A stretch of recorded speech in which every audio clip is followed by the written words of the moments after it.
Elite forces rapid action battalion হত্যা, ধর্ষণ, চোরাকারবারি, রাহাজানি সহ মারাত্মক সব সামাজিক অপরাধের বিরুদ্ধে নিয়মিত অভিযান করে আসছে।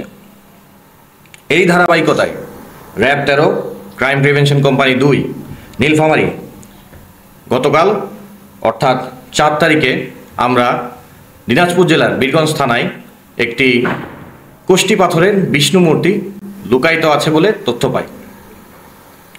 এর ভিত্তিতে গতকাল 22:15 ঘটিকায় দিনাজপুর জেলার বীরগঞ্জ থানাধীন 3 নং শতগ্রাম ইউনিয়নের অর্জুনাহার গ্রামস্থ জনৈক মোহাম্মদ খুরশেদ আলম বয়স 50, পিতা মৃত সমীর উদ্দিন এর বসতবাড়ির পশ্চিম উঠানে অভিযান পরিচালনা করে আসামি মোহাম্মদ আক্কাস আলী বয়স 52, পিতা মৃত আবেদ আলী, থানা বীরগঞ্জ, জেলা দিনাজপুর কে গ্রেপ্তার করতে সক্ষম হই।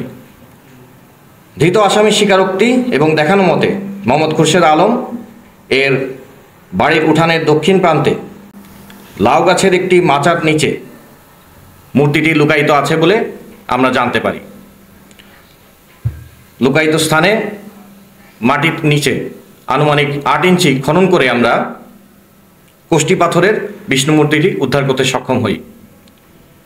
মূর্তিটির দৈর্ঘ্য 66 ইঞ্চি, প্রস্থ 30 ইঞ্চি এবং ওজন 395 কেজি।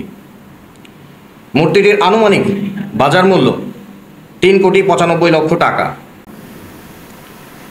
এছাড়া মূর্তিটির সাথে আমরা ধৃত আসামির একটি মোটরসাইকেল জব্দ করি।